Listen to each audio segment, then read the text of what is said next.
Hi, Michael Force here again with Rise Digital Marketing Mastery Course, lesson number 14 here. Powerful, powerful lesson here. Telling your story, how to sell with the right narrative.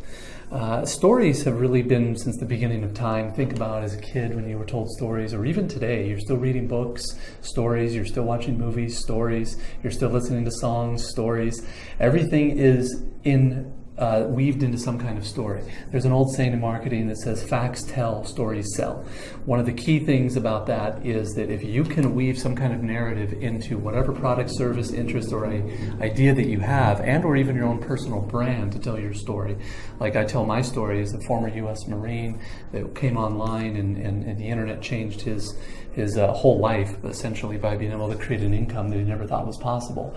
And now 7-8 figures, in this day and age is amazing to be able to do on the internet. So it's a phenomenal story, and your story can come up with, we all have a story. Don't think yours isn't interesting. It is to somebody. So that's the key with marketing, is weaving your story into your own personal brand, product, service, passions, or ideas, and people will buy that story. Think about the little stories that you hear. Fortune 500 companies try to do this, where they weave an old story about the founder, and the founder started Coca-Cola because he accidentally stumbled across a recipe or whatever it may be.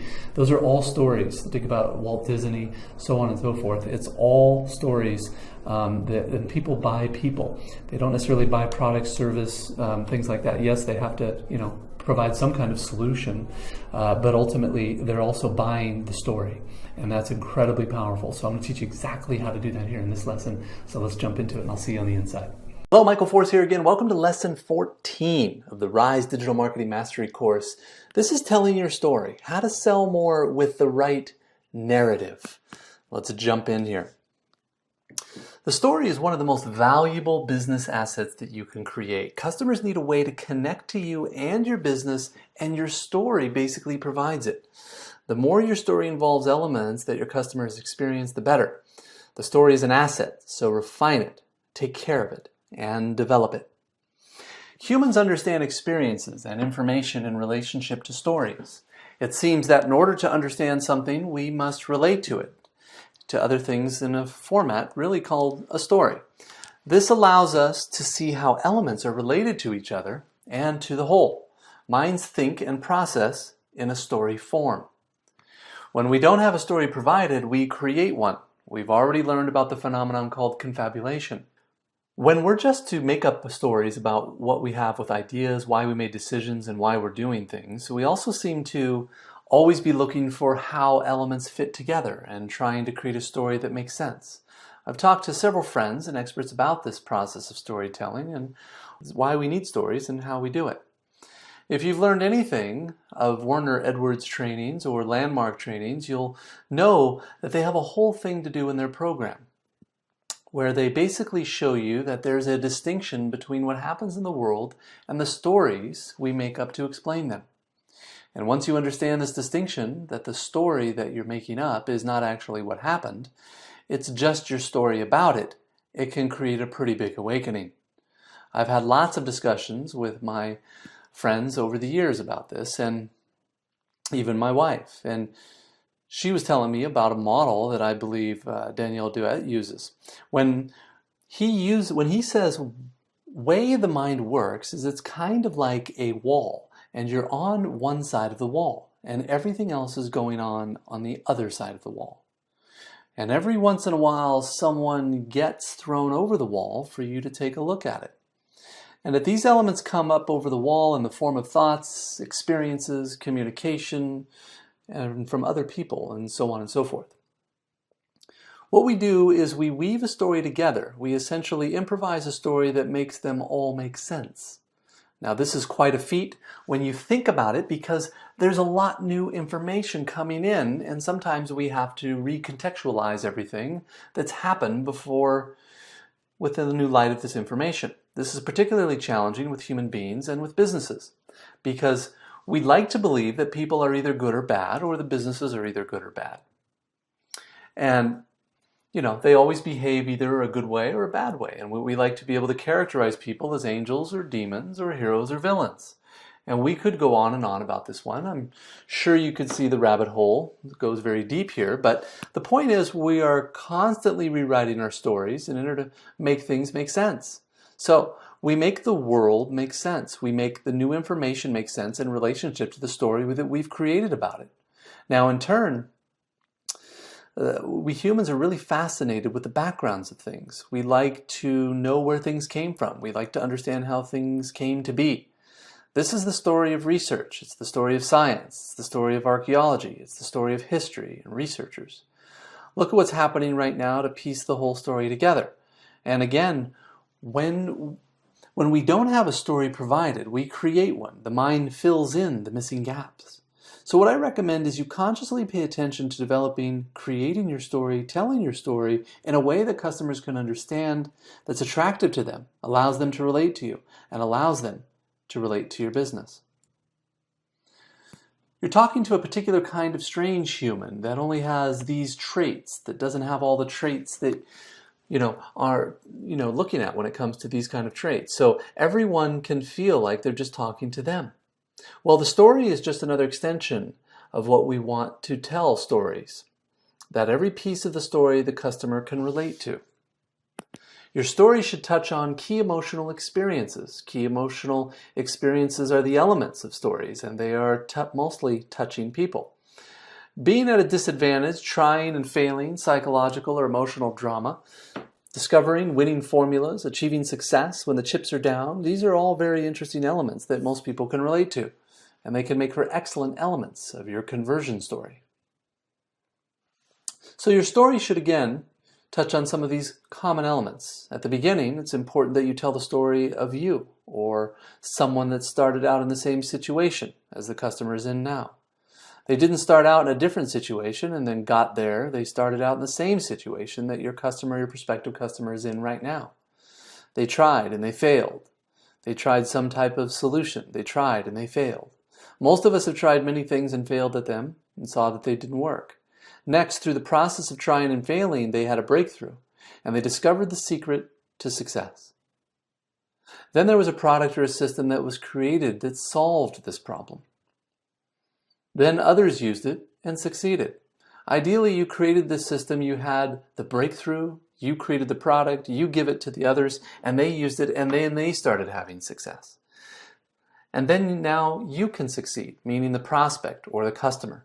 So for example, let's say I was teaching someone how to lose 20 pounds of belly fat, and I was teaching them how to lose that weight in 90 days.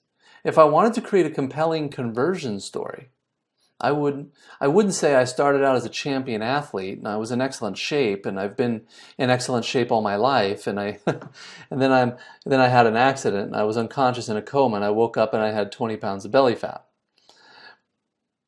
I would try to lose, I would try to lose it, and then I discovered how I was able to lose the weight, and now I've created a system, and now I'm an Olympic athlete again, and you can use my system to lose your weight.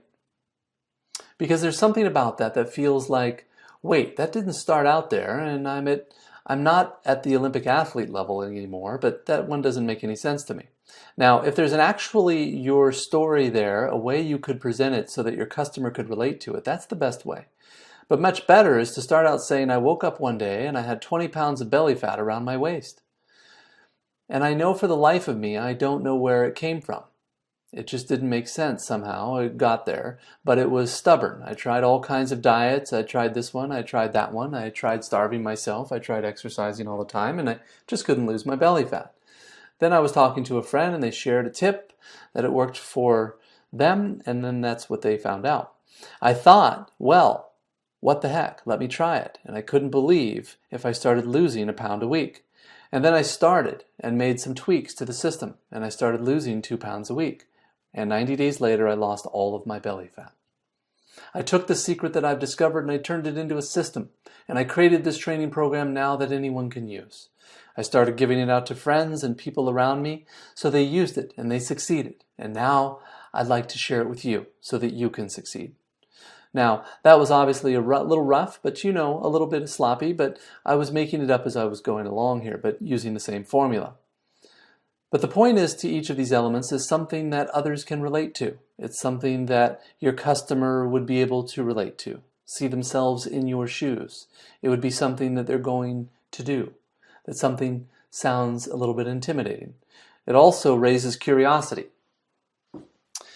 Okay, so it also makes you say, wow, I want to know, what is this all about and how do they figure it out? Now let me give you one that might be a little more polished. Okay, this is what I would say if someone asked me to tell a story of my, of say for example, a dating example or dating advice.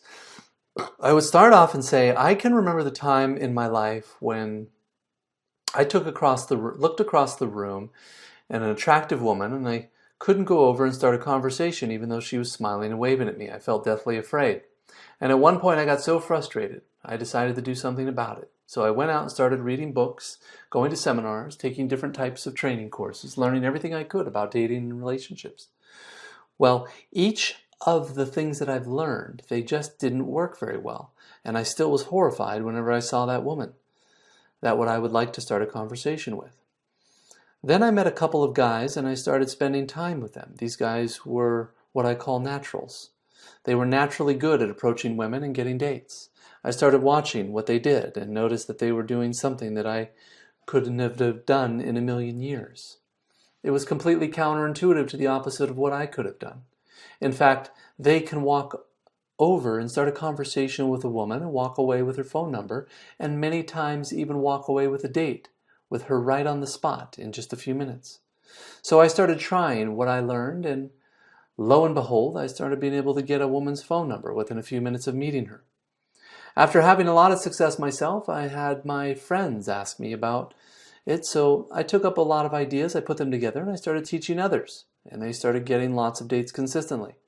I took all of that knowledge that I learned and I wrote a book. I've created this book. Now you can download it online. You can use it to succeed. You can use it to overcome your fear. Approach women and get dates literally in any situation. Now, see here how the story starts out in the position that my prospects is in and evolves it into the position they want to be in, and then it goes further. It also incorporates the real world. Okay, me trying and failing, which almost all of us have done, whatever doing, when we're creating a product or service. And then we had a breakthrough. And then that's really interesting to the prospect of a customer because they want to know what that is, and also creates a lot of curiosity because it's kind of secret information if you don't share it, and you'll be a real leverage for making sales. Then of course talking about how you've had others that have used it and had success, that you've created this system with, that's tested, and now you'd like to help others succeed. It all makes sense. It all presents a little background that makes someone want to buy your product, makes someone relate to it, and ultimately creates a lot of motivation for them to do so. So let's do an exercise. Write your conversion story. The human mind tends to think in stories. Pure information without stories, examples, and application tends to roll off and not stick. Importantly, when you begin to tell a story to the person listening goes into an open relaxation mode. Their defenses come down and they begin picturing what you're telling them. Your story is an excellent way to build credibility, trust with your prospect, which are both critical to persuading them to action and buy what you're selling. When creating your story, incorporate elements that your prospects can relate to indirectly and or directly. The more your story matches the reality, experience, and world of the prospect, the more impact it can have. Use this formula when creating your credibility and your conversion story. So, begin with your starting situation, where you were when you first started, that your prospect has in common with you. It's not you tell them about the story of something else that you've helped. Next, tried and failed. Tell a vivid emotional story of trying and failing. Next is your breakthrough, how you've discovered the secret to success. In this world, often usually happens kind of randomly, and it's very interesting. Next, you've created a system. You've turned it into a method or a product of something that others can use. Next, others did it too. Others used your product or your system, your service, and they got consistent results. In other words, now it's proven, it's tested, and it's refined. And then you can succeed, you can do it. Now I want you to go have success. So, what I'd like you to do now is take this framework here and write out a story and then add color and detail to fill it out. So below, we're going to make an outline or a framework. So write it in the bottom of this exercise, write out the framework for your story that you can add color and detail to fill it in later. All of you want to do here is, all you want to do here is write the 6-part outline of your story. And then you want to go and actually kind of the word process and write out your entire story script so that you can tell it in your person, in your advertisements and videos, and you can start using it everywhere. One of the first things you can do is when you first meet new prospects is tell them that your story so that you can relate and connect to them on a personal level. They can relate to you as a human being. This will increase the impact of everything, and also you'll want to start using your story in all of your marketing, all your conversion pieces, because again, it relaxes the defenses, allows the person to start to connect with you and trust and build your credibility, builds influence. So create the outline of your credibility and your conversion story now and add color and detail later to fill it out. And I will see you on the next session. Take care.